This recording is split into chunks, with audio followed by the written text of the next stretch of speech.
Yeah.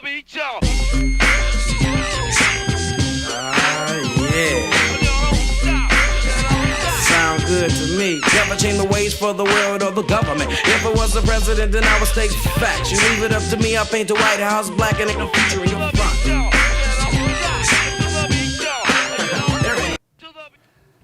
America, my name is Osei-Frimpong. I don't know how much of the last video actually took, but I'm just going to start from the beginning. Today we're going to talk about Voteps. Now, Votep is a term of endearment, the term of complication that I give to people who tell you, black people, that voting is the most important thing they could do. Voting is the most important thing that they can do, that their life depends on their vote, and our freedom depends on their vote. Our freedom does not depend on your vote, black people. Our freedom depends on changing the consciousness of America and punishing the sociopaths, or at least like depowering them. So you could do that through a vote, but the end game isn't just voting, because electing more Democrats. See, I'm from California, state run by Democrats. I spent years in the Bay Area, an area run by Democrats, and then I lived in Chicago for a stretch, run by Democrats. And then I went to got a master's outside of Boston, and you know what? A lot of Democrats are there too. Every one of those places, black people are not doing very well. So it's not as if Democrats are going to save you, black people. And voting for Democrats is not going to save you, and especially voting for the Democrats we have right now. What is going to save us is we need to actually change the water in America. And you can do that through the electoral process a bit, but you can do that through you do that through fighting where you're at. So if you have a situation where you could either vote or start a book club that reads like most of Baratheron's The Color of Money or William Darity's From Here to Equality, I actually think it's more politically important for you to, do the book club where you read From Here to Equality. Or you just fight where you're at, especially if you're in some sort of education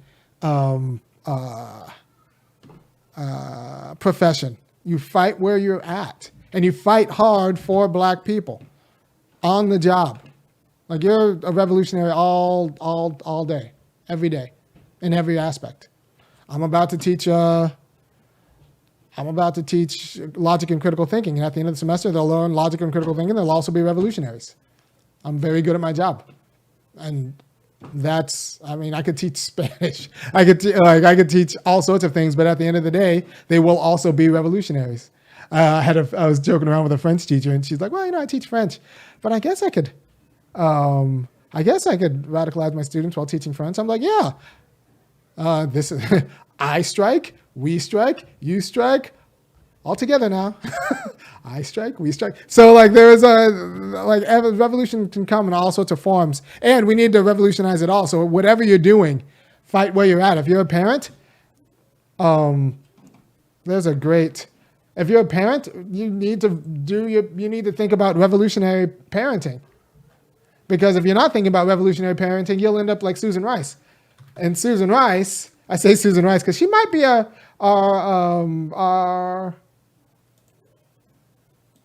our next VP. But you know what? Susan Rice's son is at Stanford, and he is the president of the Stanford College Republicans. So, she failed, right? So there's a way in which that's a form of failure. If you can't even convince your kid to be a Democrat, that means either you don't stand for anything, or Democrats don't stand for anything, or you're just bad at being a parent. You got your kid if I get my kid to Stanford, but she's also, I have a handful of daughters and a son, but she's also a Republican, I've done it wrong. I've screwed up parenting. So Susan Rice screwed up parenting. I'm sure, I don't know if that matters. Not like Joe Biden's a great parent. I think he screwed up parenting too. So a lot of people screw up parenting because they don't see that as an avenue of the struggle. There's a great book by Corey Robin. I'm looking at the article on Rice's son. There's a great book by Corey Robin called A Reactionary Conservative, and it's about how these elite Democrats, are big hypocrites, and then their kids, instead of being hypocrites, they just become real elitists, unabashed. And they're like, "What happened to my kid? How could that ever happen?" Well, it's because you're always a hypocrite. Like, they learned it from watching you, except they just didn't want to go through all of the BS stories that you told yourself. And they became like real jerks as opposed to fake ones. All right, so this is Susan Rice's kid at Stanford, like, you know, head of the Stanford Republicans, because Susan Rice is bad at being a parent. And you can say, how could you be bad at being a parent? You went to Stanford. Well, you know, part of being a parent is not raising a jerk. Yeah, so that's a problem. So fight where you're at. And if you're at voting, I guess go vote, but don't go with the fiction that voting is the most important thing to do, or electing Democrats is the most important thing to do. Look, Joe Biden could win this next election, and then we could sweep in, you know, Congress and the Senate. You know what will happen? The Democrats will spend 8 years complaining that they can't do anything about the courts. Because of the courts, we have to like not do anything because of the courts. At the end of the day, the Democrats are not your friends, because we have a bad electorate. The electorate is conservative. The electorate has broken politics. So you fix the electorate's politics, and you don't necessarily fix the electorate by nominating company Democrats. For example, Trump. Trump, say what you want about Trump, but he's taught the nation a lot, raised our consciousness about what a deficit means. It took a guy who's been bankrupt, you know, 6 or 7 times. I don't know how many times he's been bankrupt. Every time I open the paper, I remember in 2000, he's going to be bankrupt for something. So it took a guy who was filing bankruptcy every now and then to teach people about debt. Real quickly, federal debt isn't what you think it is when you're a country like the US, who has both nukes and we print our own money. We print our own money and we have nukes. So pretty much our money's worth what we say it is when we say it is, as long as we can produce, as in keep up production. Right? So the deficit's just a number we put for the money the government prints out and through the banks versus the money that the government takes back through taxes. Is a deficit. Doesn't matter. Doesn't matter unless it leads to inflation. Inflation is a problem, but there are indicators for inflation, and you deal with it as you like. But since we're underproducing, we just have to kick up production. So as long as you're not spending money in ways that aren't productive or that won't lead to an increase in production, then the deficit doesn't matter, because the dollar will stay strong. And even inflation isn't generalized, right? So you look at college tuition, inflation. You look at college textbook, inflation. You look at food. Not really. It's like a little bit more expensive over the last 15, 20 years, but like kind of, you know, it's ticked up, right? And then if you look at some things like TVs, they're cheaper, right? So inflation's good specific. So as long as we look at the inflationary goods and figure out why they are being inflated, maybe we privilege them too much in some ways, or we have like targeted supports, we can deal with inflation. All right? I mean, we fixed prices with milk. We can fix prices with college. So we can deal with inflation. But it took Trump to just spend, because the federal government's eating some $4 trillion in bad debt. So it took the federal government to it took Trump to teach America that federal debt isn't like our pocketbook debt. And black people, we take our pocketbook debt pretty seriously. There's a study came out by Demos, and I think Darity had his name on this one too, that argued that black people, actually our saving rates are lower than our white counterparts. So we save fine. But the federal debt is not the same as our personal debt. But convincing you that the federal debt is the same as our personal debt will screw up your politics, and that's even more important than your vote, right? So we need people, in a way we needed Trump to explode the debt the way only a Republican could, in the same way that, say, Clinton could only pass a crime bill in a way that only a Democrat could. We needed Trump to explode the debt, and then find out that, like, oh yeah, it's not that big of a deal, because there are all these other factors like productivity that factor into whether the debt matters. And so we print more money to pay off interest payments. Yeah, that's fine, as long as productivity goes up. And like a lot of this debt's bought back by Americans, so that doesn't matter. It's not, and you can say, well, you know, we pay Chinese debt and Russian have our debt too. Yeah, but as long as we're out producing them, it doesn't really matter. Or as long as their production doesn't degrade our production and consumption, it doesn't really matter. As long as the dollar stays strong, it doesn't matter. It doesn't matter. But it took Trump to do that. So raising consciousness is more important than voting, despite what the Voteps say. And there's a problem because a lot of these Democrats will confuse you. I think Obama's biggest legacy is that he spent 8 years confusing Americans about what justice demands. We came out so confused, we elected Trump. Trump offers a kind of clarity, which I think is good for our democracy, a variety of clarity. Now, as long as Trump doesn't actually the great danger of a Trump presidency is that he can use the executive power to kind of undercut information, right? The institutional control, right? You can't consciousness raise if I get kicked off of YouTube because I'm a black identity terrorist or whatever. So, but until I get kicked out of YouTube, he's very clarifying, right?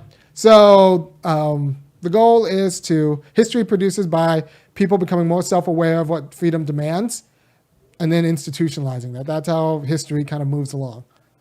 That's an advance in history. People become more self-aware about what freedom demands, and then they change their organizations and habits and traditions and all of that in accordance with freedom through whatever mediated form it is, right? So we get this wrong because we say, oh, property is good, so we have a property fetish. And then we say, oh, no, choice is good, and we have a choice fetish. And we say, oh, this is good. We have, community is good, so we have a community fetish. All of these kind of spheres of freedom have to work together. But as they work together and come to be modified in terms of each other, that's kind of the progress of history, right? There's a guy named Hegel who talks about this. But at the end of the day, just know that confusing people about freedom in their lives is more dangerous than,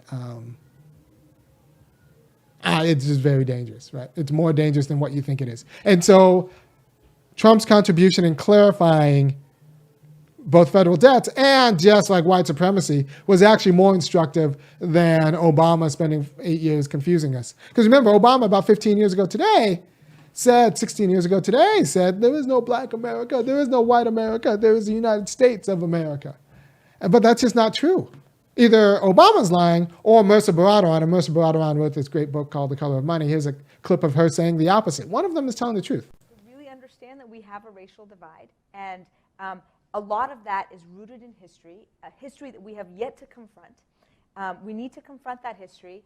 And on the policy aspect, the way to close the wealth gap, we know how to do it because we've done it for white Americans. We did it after the Great Depression. We know how to do it. It's a mixed economy, banks, government, you secure mortgages, you make them risk-free. We did it. It didn't cost very much money. It actually increased money, right? We just have refused to do it for black communities. And so if we're going to talk about it, we've got to talk about it in a way that is federal, large, and that targets the problem, which is segregation, concentrated poverty, all of that stuff.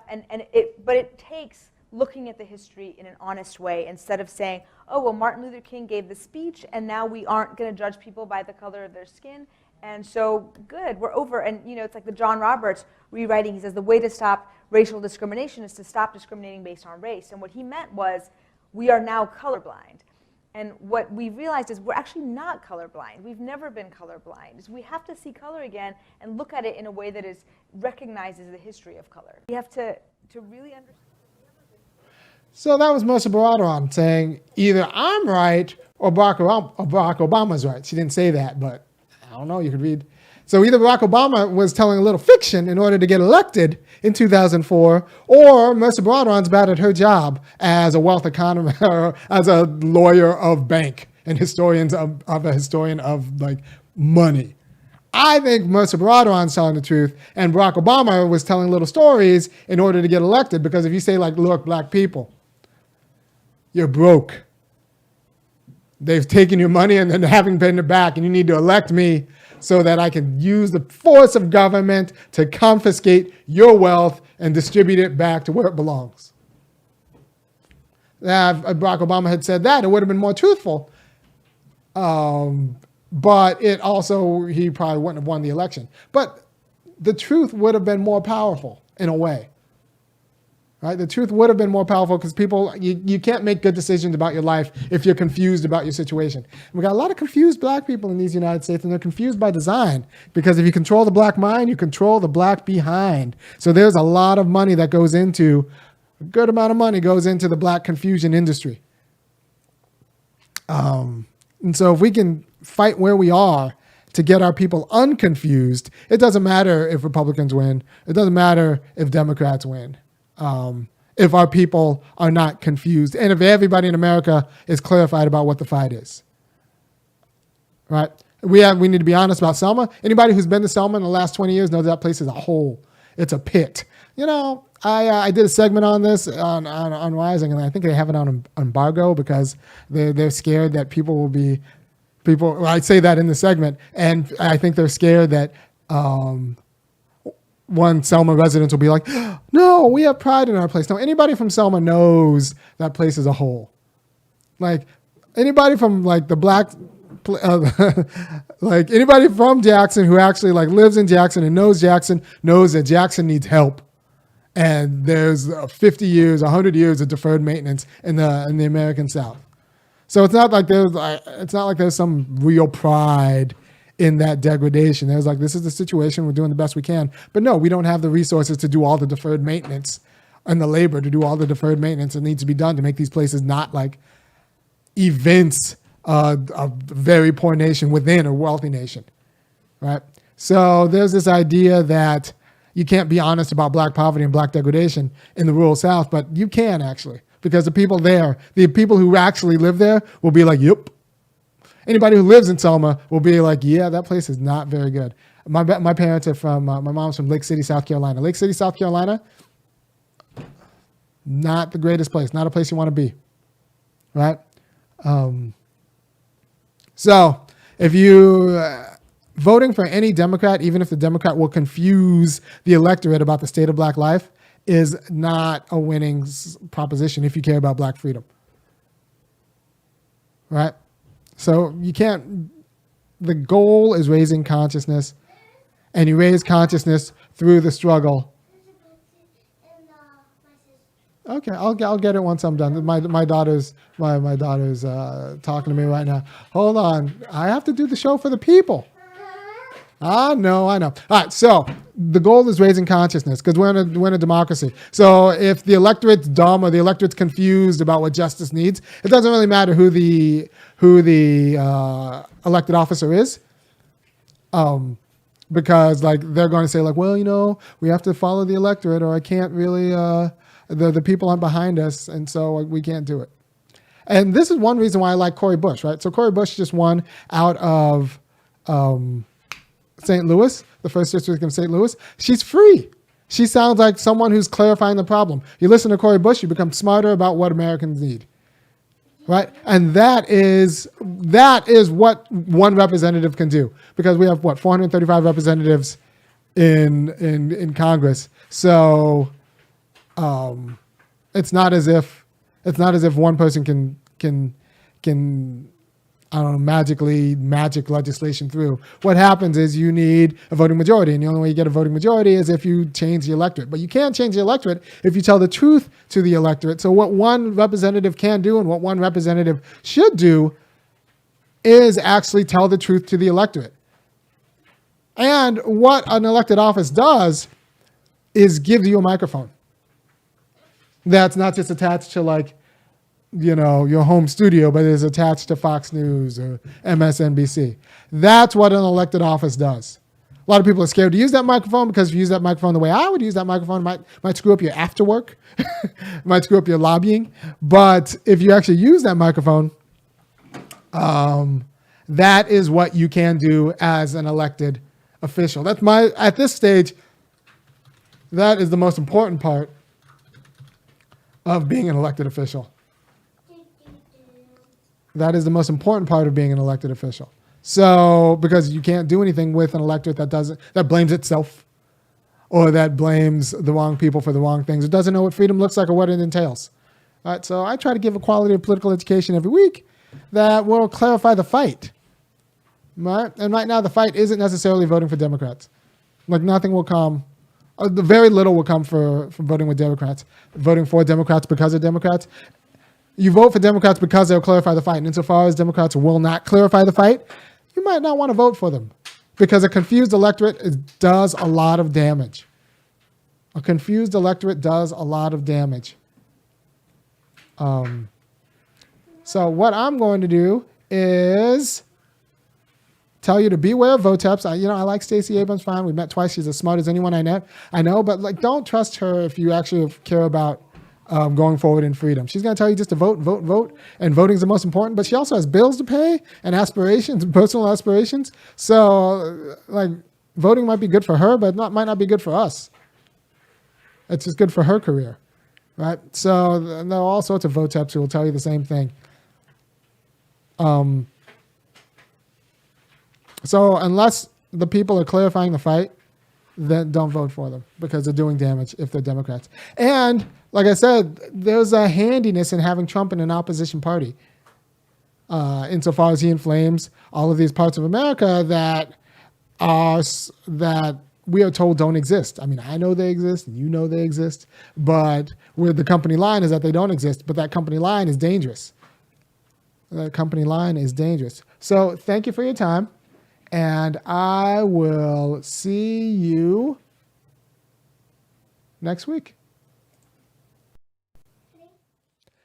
If you appreciate the work I do every week and you think that I should continue to do it because I'm giving you the quality of political knowledge and insight that will help you not squander your life and kind of rescue meaning from it, then go ahead and go to www.funkyacademic.com and kick in $5, $15, or $50 a month, or make one enormous donations. I like the monthlies because it allows me to budget more, and that'll help me, with a marketing budget or getting better equipment that works all the time. Because in a lot of ways, freedom means having equipment that works every time you turn it on. And I want to be a free Negro. So if you like what I do, go to funkyacademic.com and contribute. Thanks often comes in the form of cash, and the site takes credit cards.